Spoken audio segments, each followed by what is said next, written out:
Well, hello there, my beautiful and lovely gamers. My name is Jonal. I hope you guys have a lovely, lovely summer. And since it is summer, some people have a little bit of extra time. Maybe you just want to check out a new game and have something else to do, before everything goes back to normal, university, schools, workplaces, whatever. I want to talk about a hidden FPS gem that I've been playing for a while now. I'm talking about Battalion 1944, a game that was very much on my radar. I even backed it on Kickstarter a while ago, like way back. Then it kind of disappeared. Got a couple of updates here and there on email, of course. But, no real game that I could play on. Came back, oh, great. Early access, servers like ass. The game was not really what I was expecting. I didn't really enjoy it. And then kind of just disappeared for me. And then I now have returned, played it a little bit, well, actually way more, as this game is, in my opinion, turned into an amazing fucking game. And for only $20 approximately, as I have to translate Norwegian krona all the way over to dollars and euros, it's about $20, 18 euros ish. Someone that does shop in euros and does shop in dollars, please tell it down in the comment section so that you can get the correct prices directly, like the real prices, but approximately that price range. This game is, in my opinion, really, really good. So we're gonna try to review it. Of course, a like on the video always helps out the video, as I'm trying to do more and more of these reviews, and subscribing with bell notification if you like FPS gaming content, not just Overwatch, but other games as well, and we will try to get on with that. Now, a disclaimer is, so that don't have to watch the full review, if you hate arcade-style shooters, we're talking Overwatch, CSGO, Apex Legends, this game will most likely not be for you. This is a modern arcade shooter style FPS game, meaning similar to CS:GO, Apex Legends, Overwatch, reminiscent of the old Call of Duty games, the old Medal of Honor games. This is heavily inspired by, as the development process was kind of fixed around some of those games, again, the feeling down, meaning we will do air strafing, there will be quick scopes, there will be jumping and shooting mid-air, rushing people and jumping off, and then quick no-scoping mid-air, all this kind of stuff, and all these kind of hardcore FPS mechanics are in the game, and it's crucial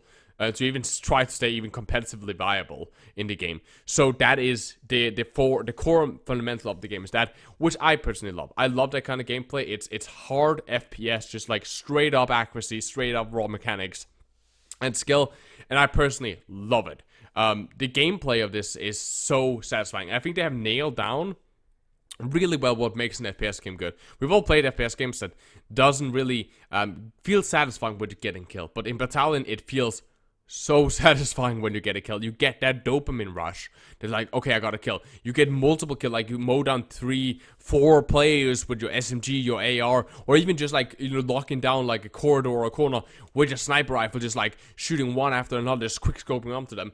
It feels so satisfying because the kills feel good. You get all these smells, rewards, like good job, you get that, long shot, headshot, all that kind of stuff, feeling really almost old school, like the old school Call of Duty and so on. But also, just because the shooting feels really good, shooting with the guns in the game feels really good. There's also pretty good weapon selections. There's 3 factions: the Allied, the Axis, and the Russians. Everybody has 7 different kind of loadouts that you can predetermined loadout that you can pick between. You can also pick up weapons of that players, all of them having a sidearm, some nades depending on what you pick, and everybody having, especially in the casual mode, of course, having snipers, unscoped sniper rifles, DMRs, assault rifles, and SMGs in kind of a mix. But there's like 6 competitively viable guns, as the first weapon, if you're playing casual mode, is purely for balancing the competitive side, as this is kind of like a really shitty SMG, and therefore it's not, if you play the more casual modes where there's no like money spending limits, but using those weapons is kind of handicapping yourself a little bit. So there's like 6 like really strong weapons that you can use in most situations, and it makes to good gameplay. Having a sniper with a scope, a sniper that with just the iron sights makes different scenarios. Being able to play around with the M1 Grand if you get the US side, but the car if you play on the German side, the STG, I believe, 44 for the German side, which one-tap headshots, almost like an AK from CS, but it's a full auto assault rifle that you ADS with, but it has a one-shot to the head, as I believe. Or the Tommy gun, which is like one of my favorite guns in the game. Super fast fire rate, just like mows down through people. Good magazine, just really nimble to play around with that. One of my personal favorite games from the Allies. All of these weapons, again, kind of brings in a good weapon selection. The only thing they have is that shotguns in the game seem to be really unbalanced. Not in a good way, not in the way that, oh, everybody runs shotguns. The shotguns at a certain range does no damage. Like you cannot, like, it looks like if they're at a certain distance between you, you won't hit them with pellets. Pellets won't travel that far and they will despawn. I have no clue if that's a bug or intentional game design, but at least right now it seems like unless you're like right up their ass, like sticking the gun like right in there, you will do very little damage with a shotgun. The TTK, of course, very nice. It's fast TTK, but it's not like, you know, you peek the corner with half a pixel and immediately got deleted. And it's not, you know, so slow that you feel that, you know, you're emptying 17 mags into this guy and he's just tanking it. It's a mild different, right? Again, you can one step to the head with the STG. You can quick scope or just snipe someone with a sniper rifle to the body and it will be an instant one shot, while other guns require more aiming. And with a decent recoil system, this does put a good skill limit. Like, normally if you go up behind someone, you will die. If someone is behind you and he starts shooting you in the back, there's a big chance that you will die. But if you have the accuracy, you can a lot of time turn around, especially if the player isn't that good. You can normally turn around and shoot him and kill him instead. There's multiple times where I've turned a situation where they got the jump on me and killed them, and there's multiple scenarios where I've just been behind someone, just mowed down them because they didn't have that skill. That again is what I think translates very much to this. That is, again, it's raw FPS skill, which I really enjoy. Movement feels great. It is this kind of arcade style, so you jump around on stuff and just in general move fluently. No, like, you know, running around like where sprinting animation takes a billion years to recover from. It's fast, it's fluent. You sprint, you start shooting. You immediately recover from your sprint. There's a slight delay for ADS, which is just for balancing reasons, I believe. And so on, you can dolphin dive straight down. Not really dolphin dive, just like drop down mid firefights and start shooting.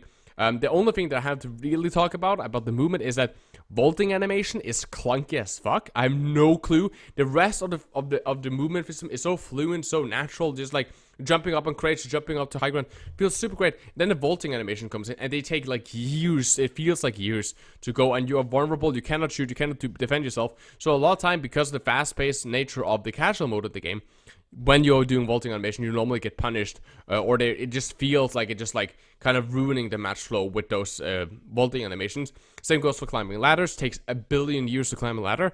No clue why that is a part of the game design, but it's really slow and heavy compared to the rest of the games. It kind of ruins a little bit of the experience. But besides that, I think the gameplay is top-notch solid.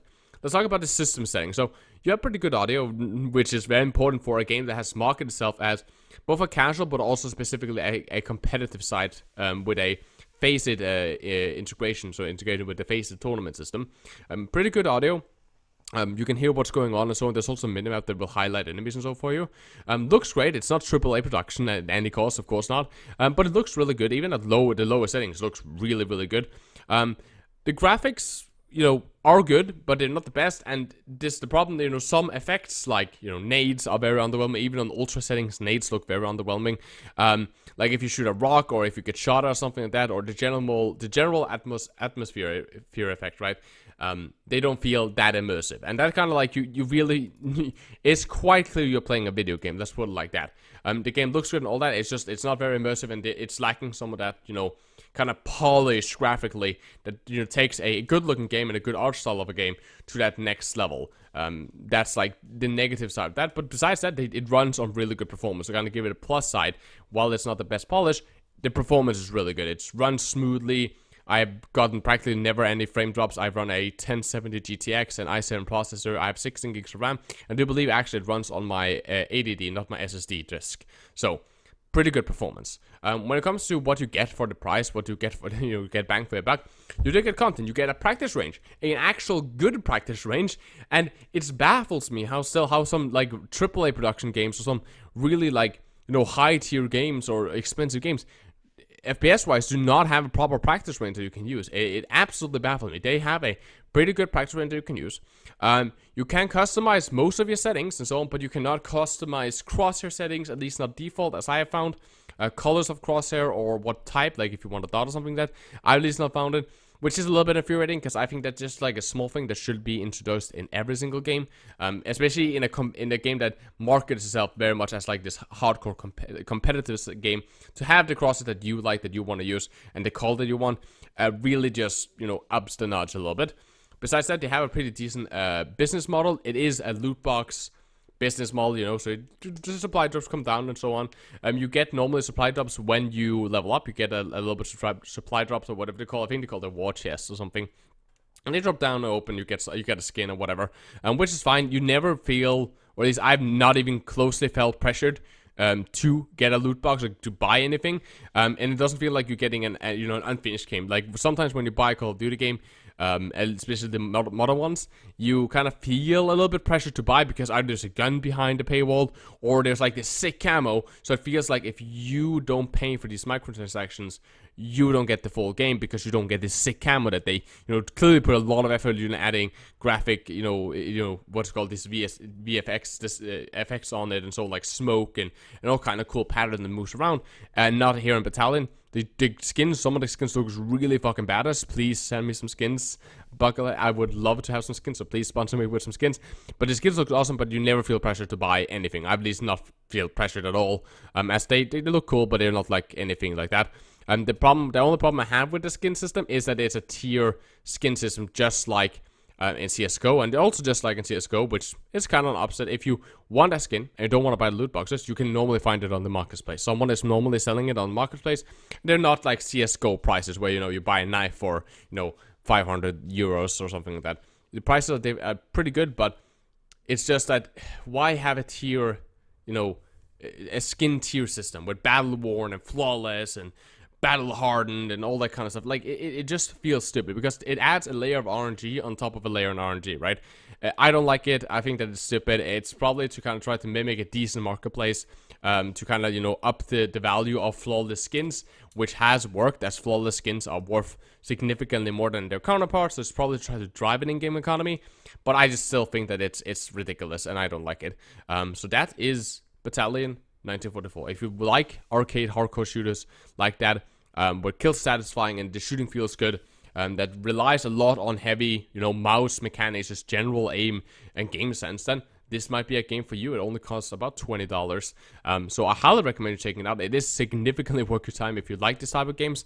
And with all the downside, with all the upsides and so on, I give this a 7 out of 10. I think that this is just a game that, well, you should try out if you have the time to sit down and enjoy it. You can play a match or two. It doesn't take too long to just jump through a match. And it gives you, and again, one match is just super satisfying. It's not like you need to continue to play for years and years. It's not an MMORPG. You can play it, stop it, you know, go back to doing your work or whatever you had time to do, and make dinner and so on, and then jump back into it. General, casual, fun game, both as a casual and as a competitive title, as you do get these two different modes. But that's enough for me, guys. Tell me down below what you guys think. Like the video if you like it, and subscribe, bell notification. As always, guys, my name is Jonal. You guys, as always, stay positive, take care of yourself, and keep the enemy in your crosshair.